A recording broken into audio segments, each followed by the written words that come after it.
Gene Simmons' house in Rancho Palos Verdes stood quietly on a hill, its whitewashed walls catching the glow of the California sun as it set over the Pacific. Once the residence of the celebrated actress, it became known for something far more unsettling after her passing. The home, nestled among quiet, tree-lined streets, was an idyllic retreat in life, but in the years following Gene's death, it became the subject of eerie whispers. It all started with the footsteps. Neighbors living near the house began hearing them late at night, distinct, measured steps echoing across the wooden floors. The sound seemed to originate from the upstairs hallway, where the actress had once walked with grace in the days when she was a fixture of Hollywood's golden era. Those who lived nearby swore that the steps weren't the result of the wind or settling foundations. These were the unmistakable sounds of a person walking steadily, with purpose, but never showing themselves. As if in response to the footsteps, the sightings began. It started with people passing by the house at night. A soft glow from the windows would sometimes reveal a faint figure standing in the rooms, staring out into the dark. But what was even more chilling were the moments when, in the quiet of dusk, Gene's silhouette would appear at the front window, visible only for a few seconds before vanishing as quickly as it had appeared.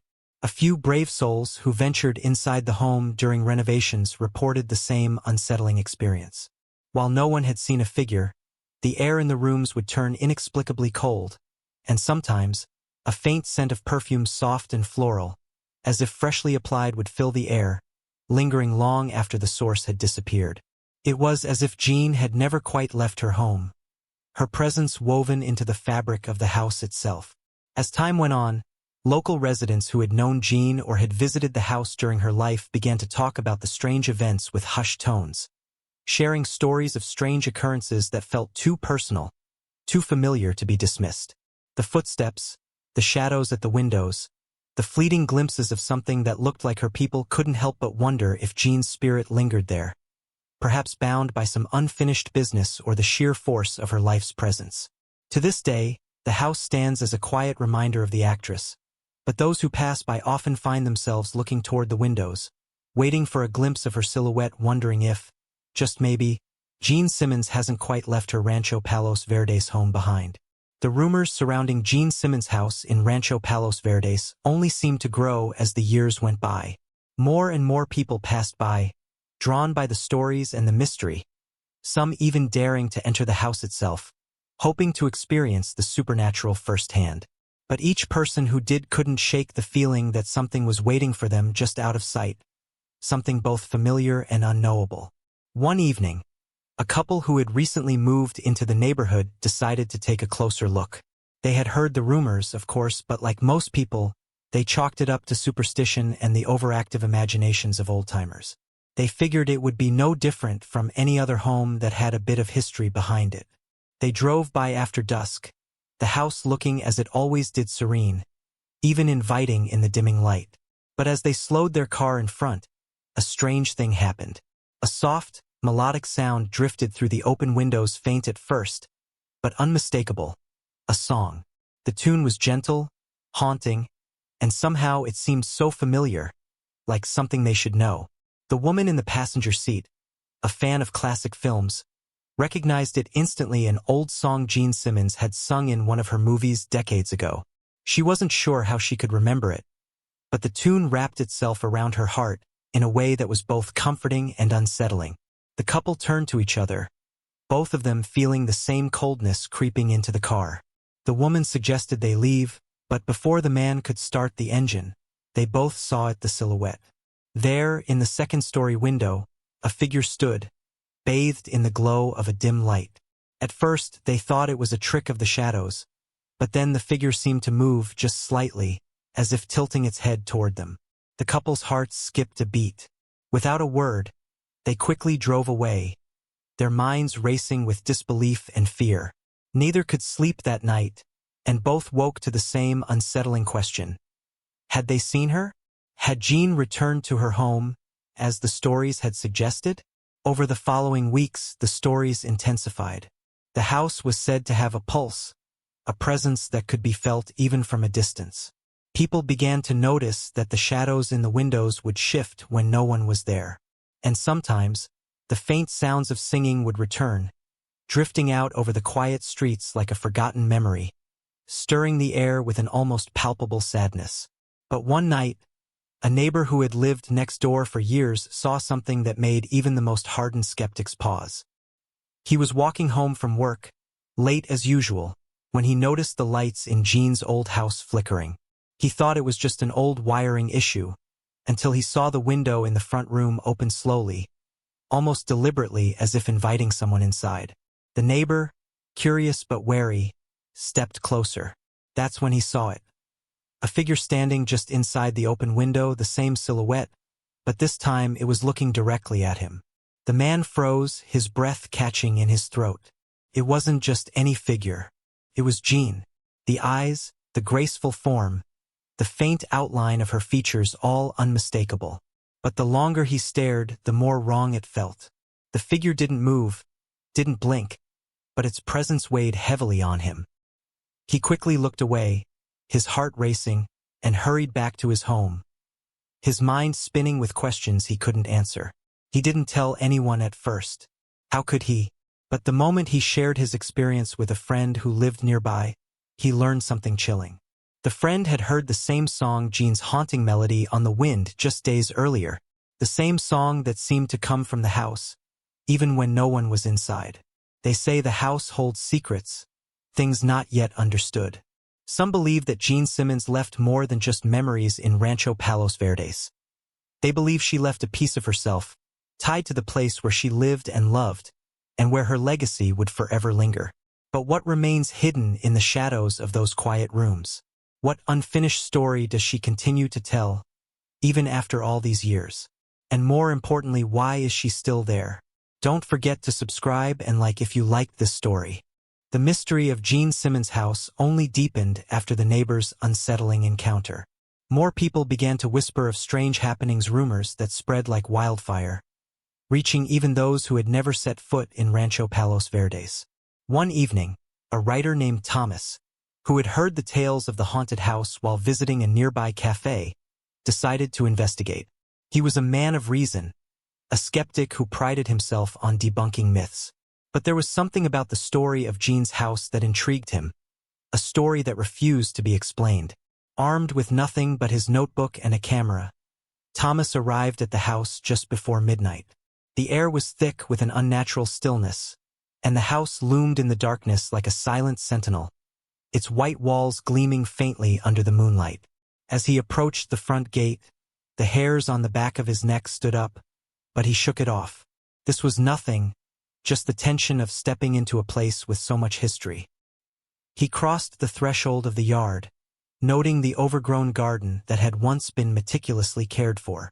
Now, the flowers and vines grew wild, as if the house itself had forgotten how to tend to its own beauty. Thomas took a few steps toward the door, feeling the weight of the silence settle over him. It wasn't the quiet of a peaceful night, it was a stifling kind of silence, like the house was holding its breath. He reached for the door, and as he touched the handle, a chill swept over him.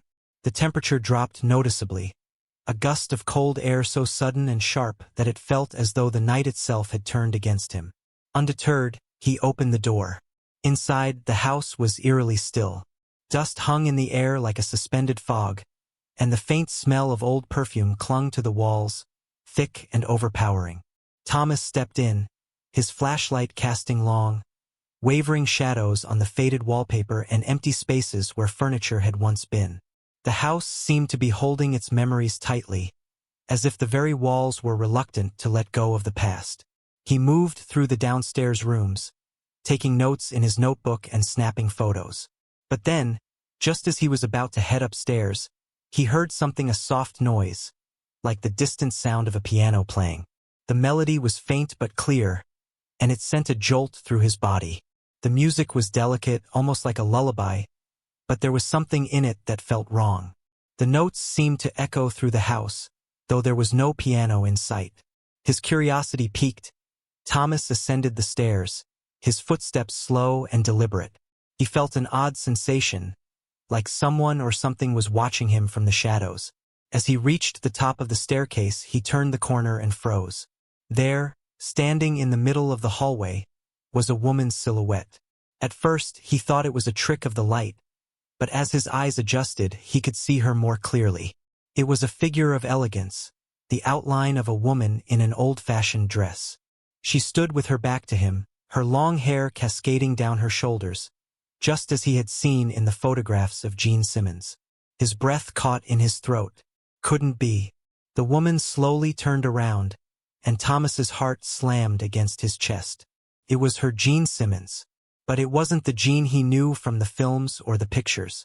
This was something else. Her eyes were dark, hollow, and her face seemed worn, as though time had caught up with her in a way he couldn't explain. Her expression was unreadable, a distant gaze that seemed to pierce through him, as if she could see into the very core of his being.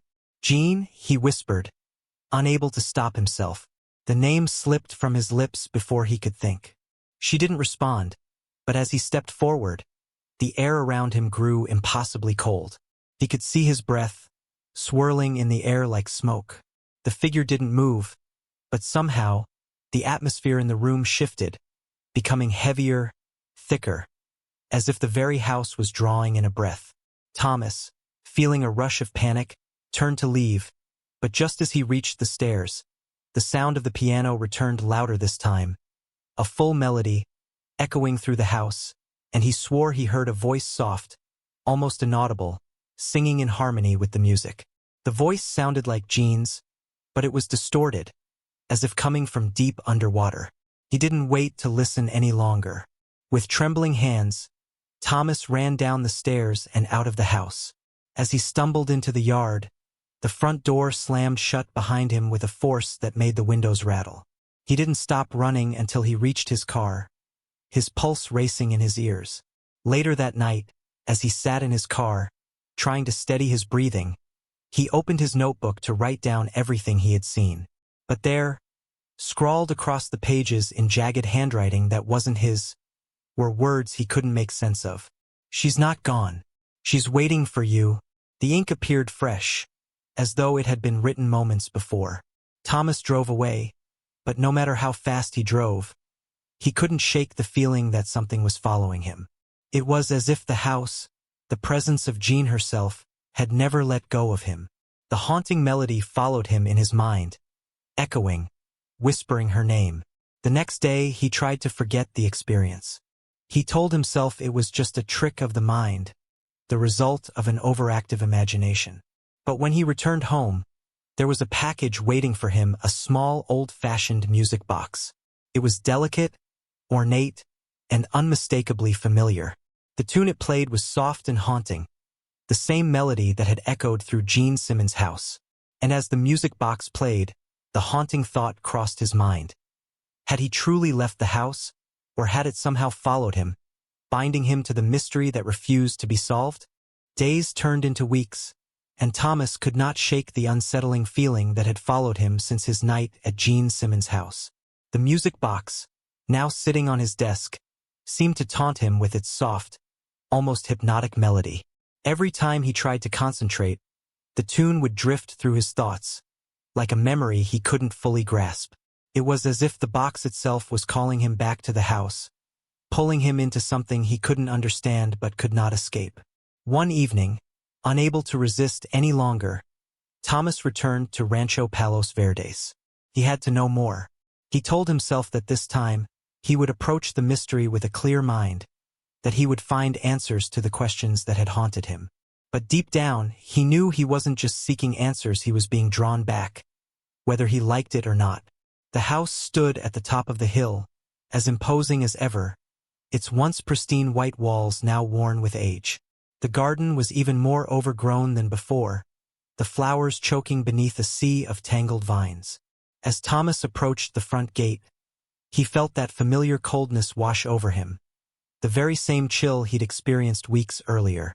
His heart pounded in his chest, but he pressed on, determined to uncover the truth. This time, he did not go in through the front door. Instead, he circled around to the back of the house, where a narrow path led to an old, weathered door that he knew had once been the servants' entrance.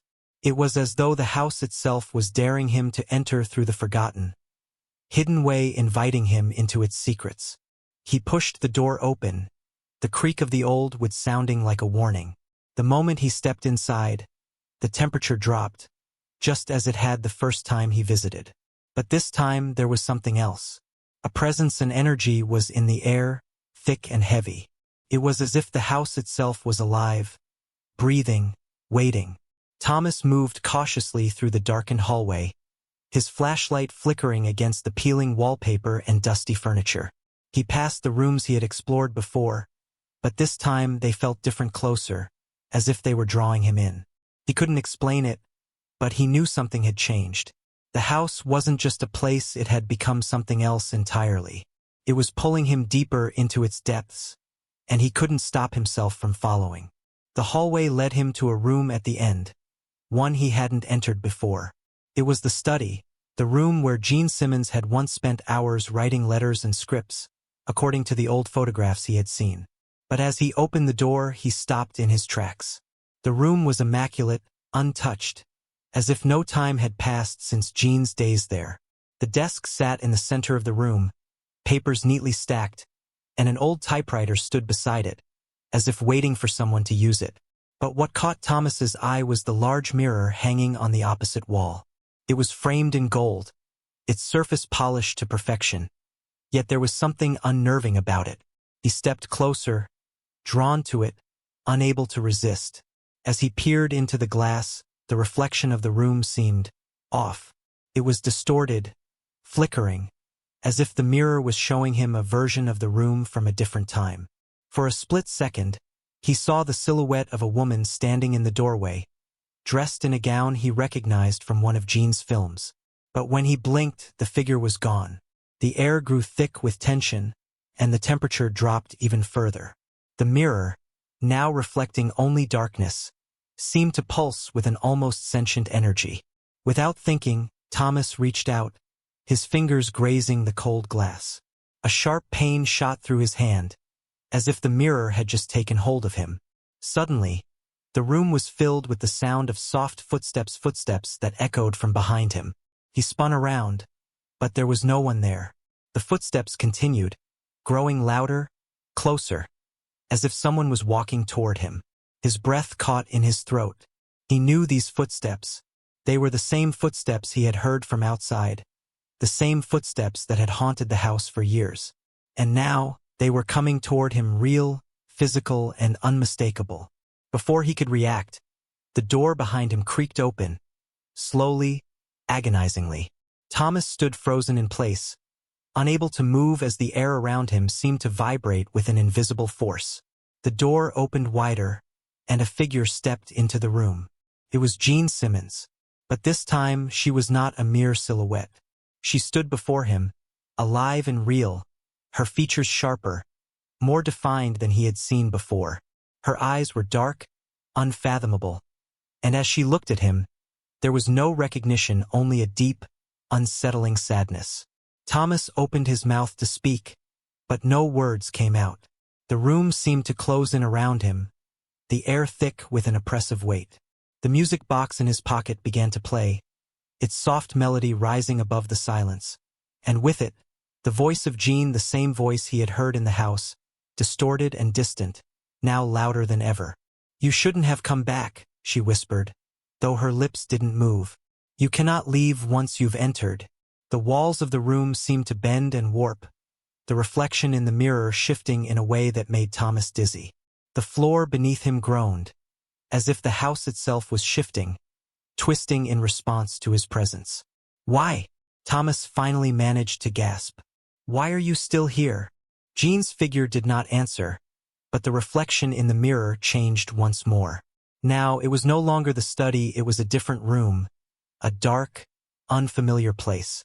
In the reflection, he saw a figure lying motionless on the floor. The figure was unmistakable, it was him. The music box's melody began to distort, warping into a haunting, discordant tune that seemed to twist the very fabric of reality around him. Thomas's heart raced, his mind reeling with the impossible truth. He wasn't just investigating Gene's house anymore, he was becoming a part of it, and there was no escaping it now. The house had claimed him. Thomas's breath quickened as the room seemed to close in around him. The reflection in the mirror flickered once more, showing him lying lifeless on the floor, and in that moment, he understood the truth. The house didn't just hold memories, it trapped them. It claimed those who dared to uncover its secrets, drawing them into its web, never to leave. With the distorted melody of the music box filling his ears, Thomas felt an icy hand brush against his shoulder. He turned, but there was no one there. The footsteps resumed, now unmistakable, echoing in the air as if they were circling him.